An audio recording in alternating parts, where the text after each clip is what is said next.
finish yesterday, and Marder was quite straight about all as to what his thoughts were, and he basically said it's an easy scenario. First over the line wins. I just need to get there faster. So fair play to Gino Marder. There were some quotes this morning in L'Equipe, and Roglic's first ever win came at the stage of the Tour of Azerbaijan, where he was in a two-man break with Will Clark, who rode for the Sega Fredo team, you may remember. And his team director from that time, Adrian Mobile, said that Roglic doesn't get not going for a win. He doesn't understand why he wouldn't ride absolutely flat out for every single stage and win everything he possibly can. It doesn't even enter his mentality. That's the way Roglic is built. And as he said last night, he doesn't see anyone else giving him any victories.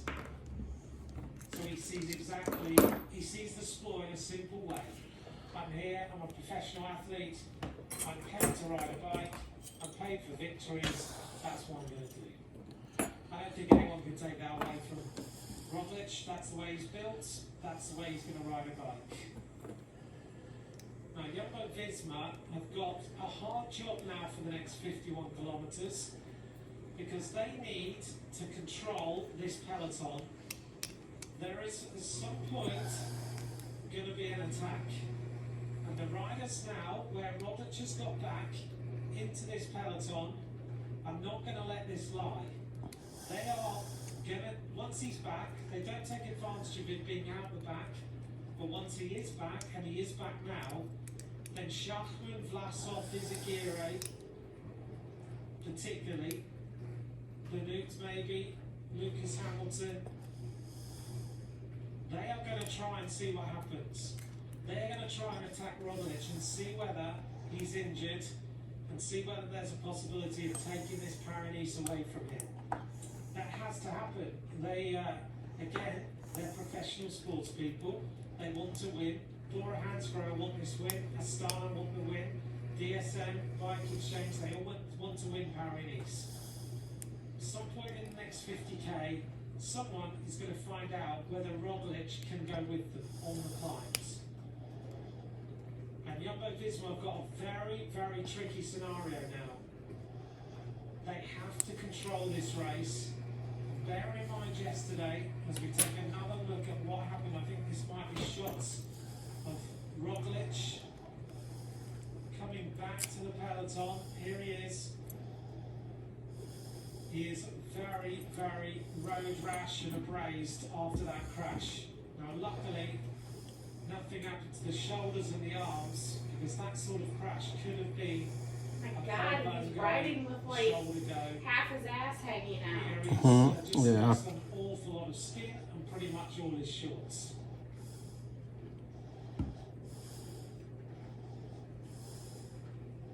The other problem for Jumbo-Visma is that yesterday they used their troops up all day. They rode hard to try and bring the race back together. So they've just got to make sure that the legs are good as well.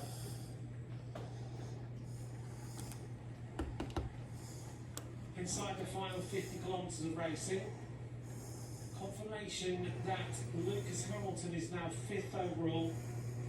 He's taken a second, that's jumped him up into 5th place.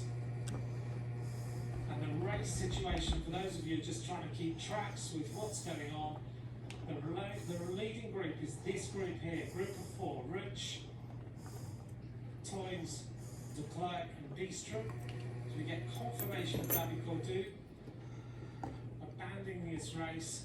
The chasers are Caseball, Aldani, Barguil and Jacobs, and then the peloton is behind.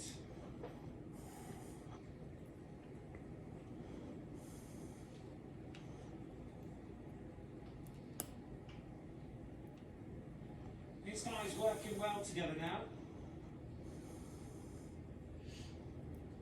Matteo Jorgensen, for those who've started following this young American rider, he's now 10th overall. He's stayed in the top 10, tweeted last night, I suffered like a dog today to do all I was capable of, but man, was I perfectly positioned all day thanks to the group of legends here. Makes me sorry I couldn't do more, and then listed all his teammates.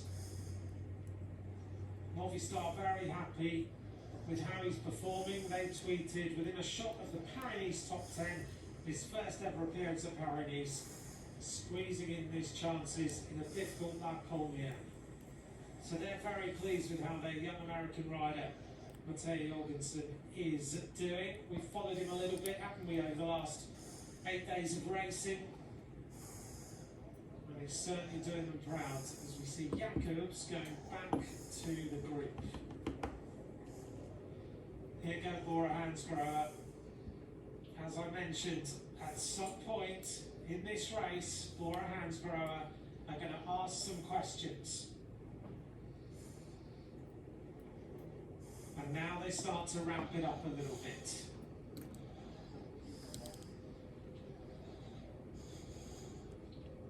George Bennett trying to take over. This is the thing.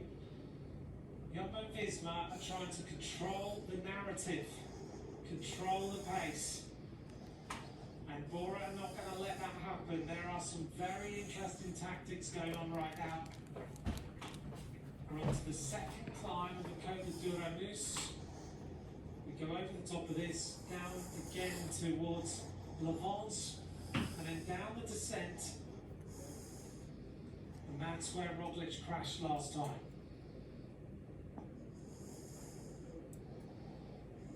Thanks very much for joining us. This is the final stage of Paris. As Roglic has said before, races are not over until they're over. 4 men in the lead, Ruch, Toynes, De Klerk and Beestrom. And the big news, if you've just joined us, Primoz Roglic crashed a few kilometres ago. He's now back in the peloton, but very much covered in road rash. The average speed so far, 41 kilometres an hour. Lutsenko has crashed. And he's very shaken there. Alexei Lutsenko has taken a pretty hard hit there. I don't know if he's hit the rock at the side. But he's taking a little bit of time to get going here. What happened to Alexei Lutsenko? Yeah, Lutsenko went straight into the rocks at the side of the road, head first.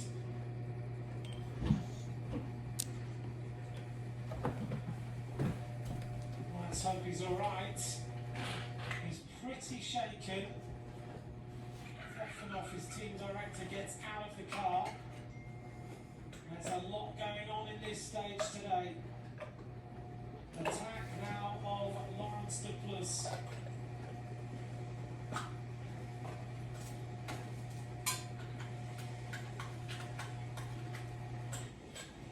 This final day is throwing up all sorts of things. Two groups are about to come together. These bowlers there. Gil, Aldani, Toynes, Tim de Klerk, Jonas Ruch. Really was a pretty hefty fall by Alexei Lutsenko. It was a touch of wheels, but he smacked his head on the rock at the side of the road, and that's why the doctor is worried. And this is where the concussion protocol comes in. So they start off by talking to the rider, then they start to ask the rider some questions about themselves and about the race and everything else. And if they feel that he's not ready, then they will not let him get back on the bike. There is Roglic, doesn't seem too worried right now. He's one tough competitor, isn't he?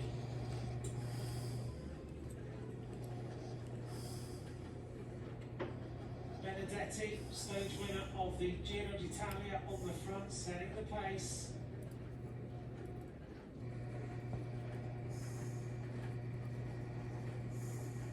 Seven riders in this front group. Darnie on the back.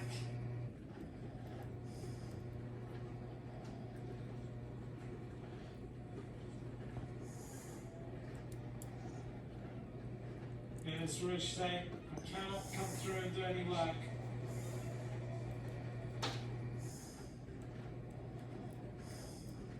Darnie's sitting on the back. He was one of the riders who went away on the attack the other day. He joined up with his teammate Philip Gilbert.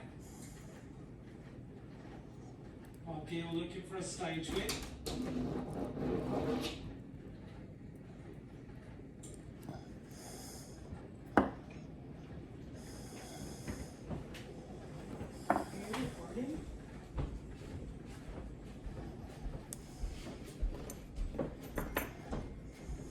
Benedetti cranking the pace up a little bit more.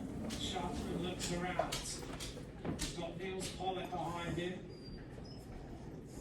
So Michael Schwartzman. Jumbo-Visma surrounding their rider Roglic.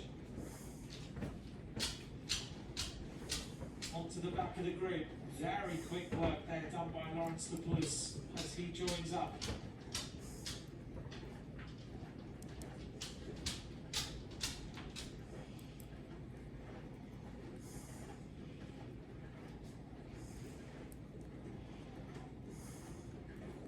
And now we see Luis Leon Sanchez going clear. Sanchez using all the roads. This is a setup for Astana. Luis Leon Sanchez, 21st overall, 3:23 down with 45.5 kilometres to go. And this rider has won Paris-Nice before. More riders trying to react. And basically what's going on here is that the teams that have riders in the top places overall are disrupting the ability of Primož Roglic to control this race. They know he's injured, they know he's fallen, and what they are trying to do is use up the Jumbo-Visma riders surrounding him, isolate him, and then they'll hit him hard. This is the setup, and they're going to see how strong Roglic is. The tactics are being played out, and they're being played out very well with 45 kilometres to go. And if Roglic wins this Paris-Nice after that fall, it's incredibly well deserved. Front of the race then, let's run through the riders for you. Case Bowl in the black of DSM. Jonas Rush, as we see the arrival back of Andre Greipel. He's in the pink. Lawrence de Plus of Ineos Grenadiers. Ed Toynes of Trek Segafredo. Aldani of Lotto Soudal. Warren Barguil, former King of the Mountains of the Tour de France. Tim de Klerk of the Koenig Quickstep and the former under-23 world champion Sven-Erik Bistrom. Just 25 seconds now the lead.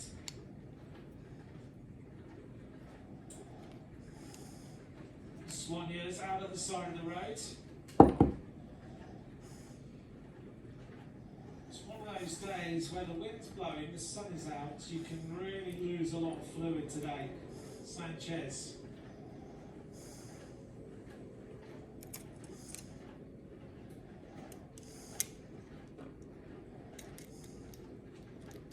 Sanchez just trying to get a little bit of an advantage.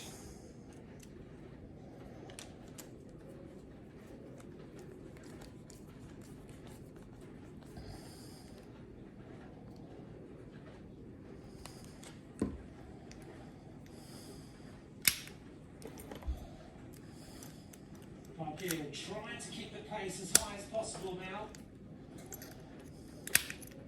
More riders going clear. Soon there's going to be hardly any groups left. George Bennett trying to close the gap up for the Jumbo-Visma team in the black and white.